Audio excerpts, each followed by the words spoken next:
Hello दोस्तों, जैसा कि हम लोग जानते हैं कि इस बार बिहार सरकार द्वारा शिक्षकों की चयन प्रक्रिया में थोड़ा बदलाव किया गया है, क्योंकि पहले जो चयनित शिक्षक थे तथा इस बार जिनका चयन होना था, उन दोनों के लिए जो चयन प्रक्रिया थी उसका आयोजन इस बार बिहार सरकार ने बीपीएससी को दे दिया और बीपीएससी ने इसे बिहार 7th फेज एग्जामिनेशन करके यह एक संचालित की जाएगी बीपीएससी के द्वारा।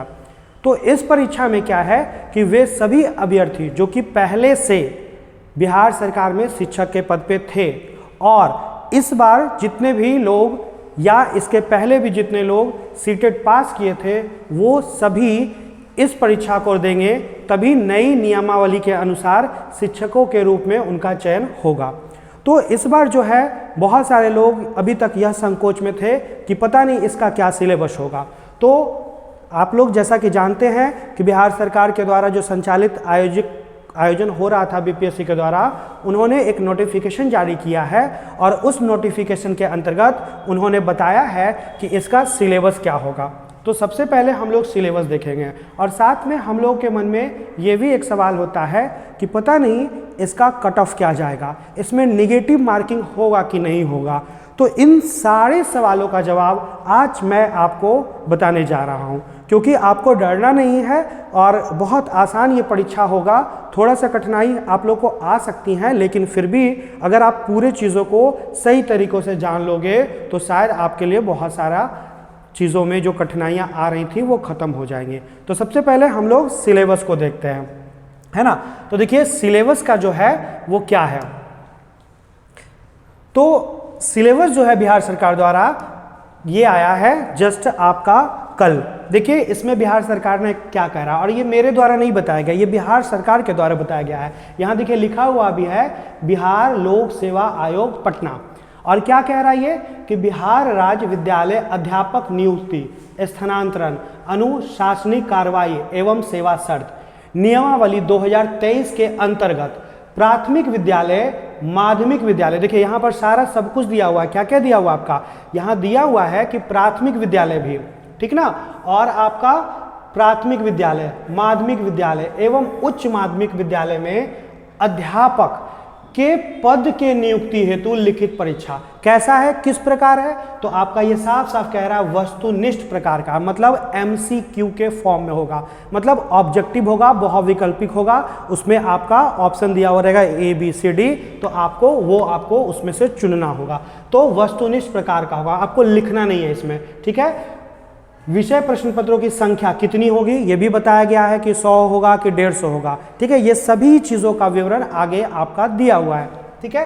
और परीक्षा की अवधि, मतलब कितने देर की परीक्षा होगी तथा कुल अंक कितने कितने होंगे, ये सारी बातों को बताया गया है। किसके द्वारा, तो बीपीएससी के द्वारा। तो देखिए इसमें आपका दिया हुआ है कि ध्यान दीजिएगा आप, क्या दिया हुआ है आपका कि इसमें जो है ये भाषा, ठीक है। तो भाषा पहला जो परीक्षा होगा, देखिए ये परीक्षा ना 2 तरीके से बटा हुआ है, जैसे कि प्राइमरी लोगों का अलग सिलेबस है, माध्यमिक शिक्षकों का अलग सिलेबस है। तो आपका देखिए यहाँ पे दिया हुआ है कि आपका प्राथमिक से उच्च माध्यमिक विद्यालय के सभी अध्यापकों के लिए, मतलब इसका जो पहला जो एग्जामिनेशन है वो क्या है, तो वो आपका है भाषा। मतलब आपको यहाँ ध्यान रखना है कि पहला आपका पेपर क्या है, भाषा। अब भाषा में क्या क्या होता है आपके मन में सवाल चल रहा होगा।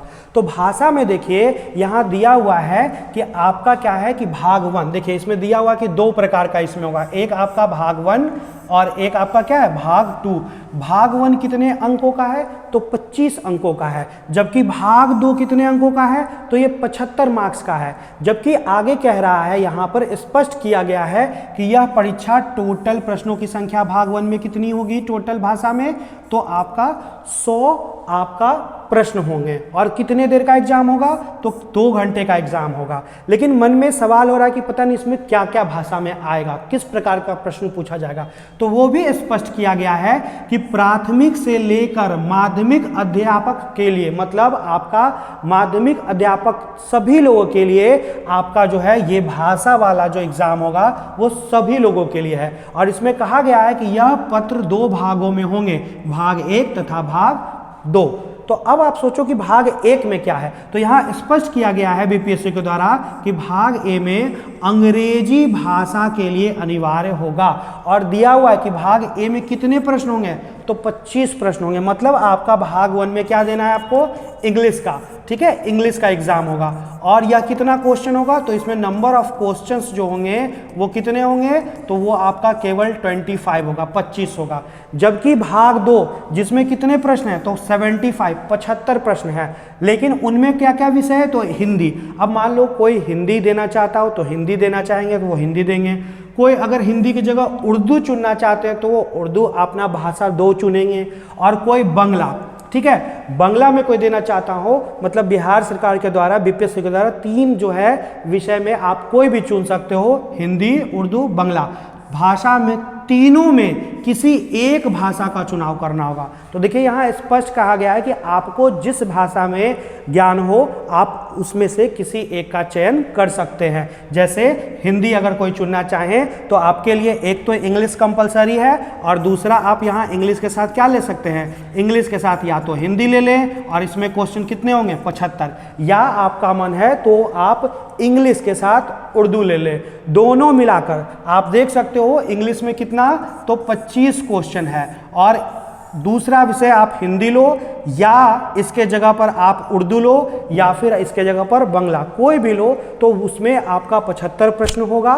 दोनों मिलाकर टोटल कितने प्रश्न होंगे? तो हम कह सकते हैं कि दोनों मिलाकर यहाँ कितने? 100 प्रश्न होंगे। और कितने? 2 घंटा का एग्जाम होगा। साथ ही यह भी कहा गया है कि यह जो होगा वो क्वालिफाइंग नेचर का होगा, मतलब इसमें आपको पास करना है। इसका जो है मेरिट इसके आधार पर नहीं बनेगा। और पास होने के लिए कम से कम कितने? कम से कम 30%। देखो अभी उन्होंने यह डिस्कस किया कि कम से कम 30 लाना है, ठीक है, तो आप पास माने जाएंगे। और जैसे ही पास हो जाएंगे किसमें? पेपर 1 में। पेपर 1 क्या है? भाषा, जिसमें आपको देना क्या है? इंग्लिश और हिंदी। तो इसमें आप पास जब कर जाओगे तो फिर आपको क्या होगा कि दूसरा पेपर देना होगा, ठीक है।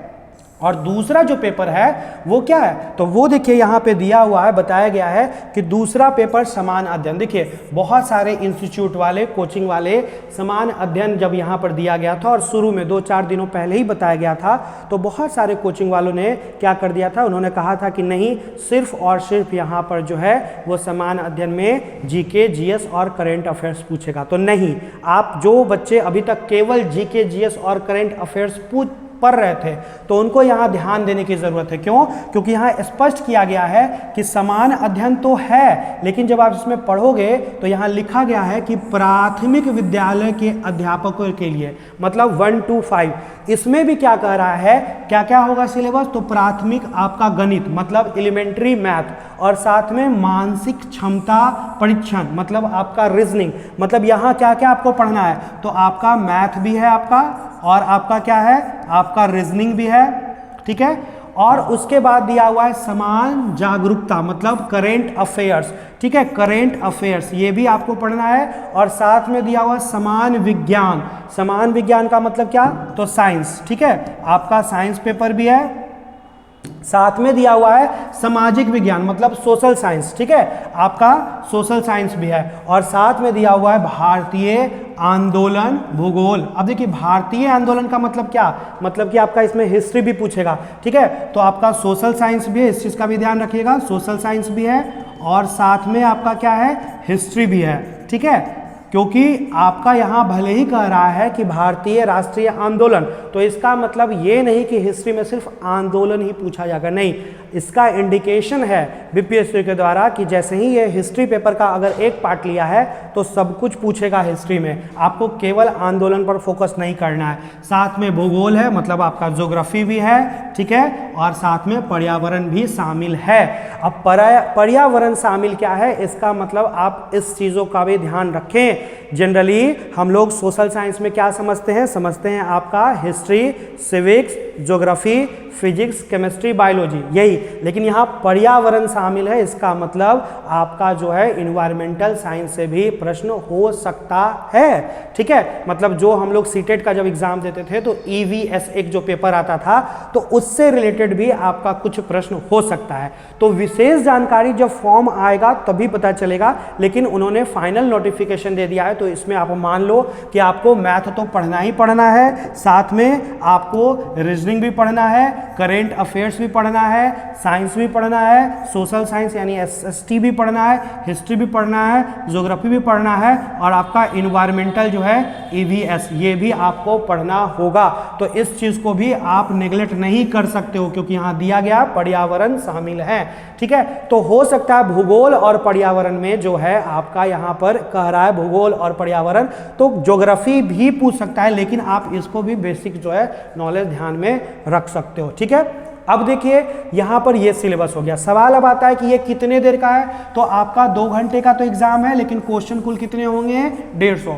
अब देखो नॉर्मली जो BPSC जो कंडक्ट कराती थी परीक्षा, तो उसमें हम लोग जो और भी बिहार सरकार के में और भी भिन्न भिन्न परीक्षाएं जो होती थी, तो ज़्यादा क्वेश्चन आपका मतलब कि हिस्ट्री, सिविक्स, ज्योग्राफी और आपका फिजिक्स, केमिस्ट्री, बायोलॉजी यहाँ से पूछा जाता था। ठीक है, बाकी आप मान के चलो, मेरे अनुसार मैं ऐसा सोचता हूँ कि कम से कम इसमें 90 से 100 के आसपास जो होगा वो आपका सोशल साइंस का पेपर, हिस्ट्री, सिविक्स, ज्योग्राफी, ठीक है, और बाकी जो 50 से 60 क्वेश्चन होगा उसमें आपका मैथ और रीजनिंग, इस तरह से कुछ सिलेबस होगा।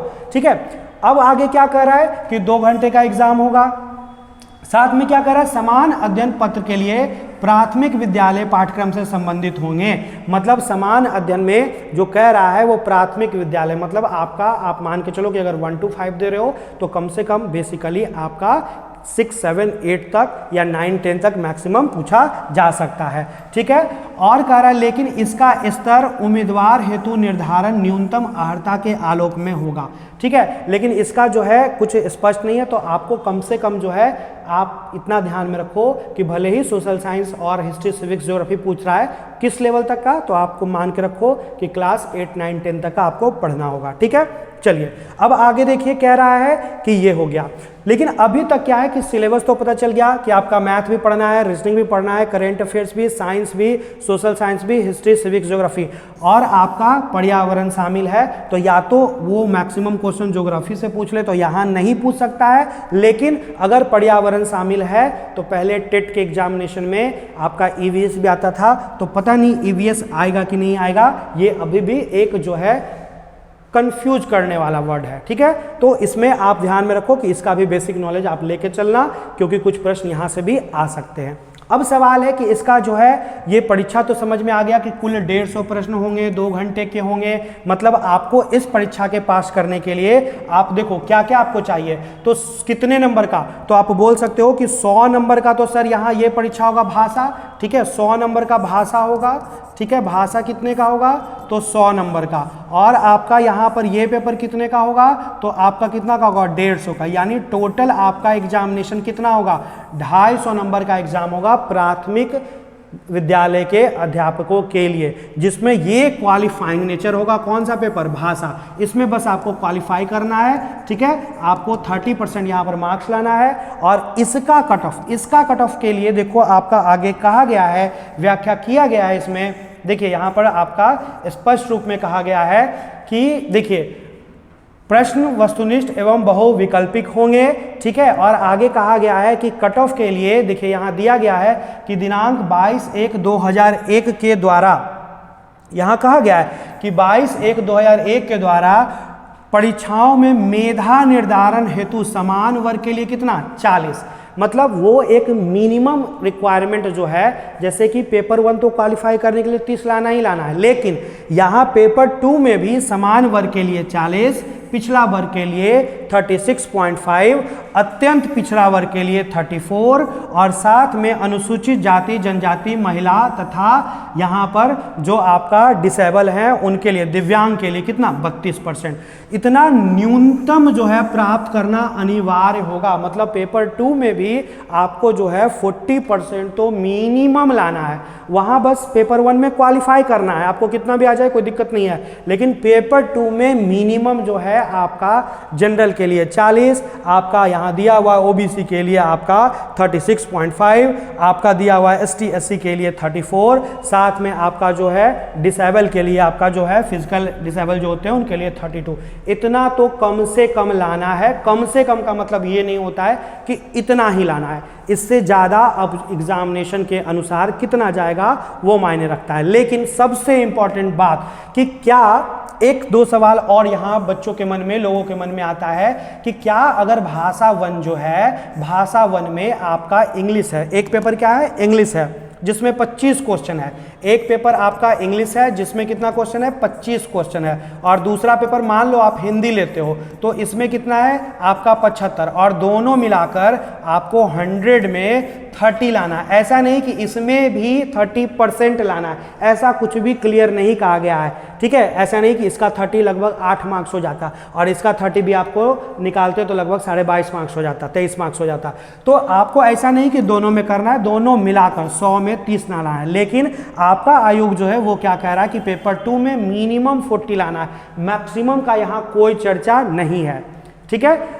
सबसे इंपॉर्टेंट एक बात और है कि लोगों के मन में कुछ दिन पहले आयोग के द्वारा यह भी बताया गया था कि इसमें निगेटिव मार्किंग नहीं होगा। पहले बीपीएससी की परीक्षाओं में निगेटिव मार्किंग होती थी, लेकिन इस बार आयोग कुछ दिन पहले उन्होंने अपना स्टेटमेंट दिया था, उसमें उन्होंने कहा था कि निगेटिव मार्किंग नहीं होगी। लेकिन यहाँ पर उन्होंने स्पष्ट किया है, क्या स्पष्ट किया है यहाँ पर देखिए उन्होंने स्पष्ट किया है साफ साफ, इसलिए कंफ्यूज मत होना।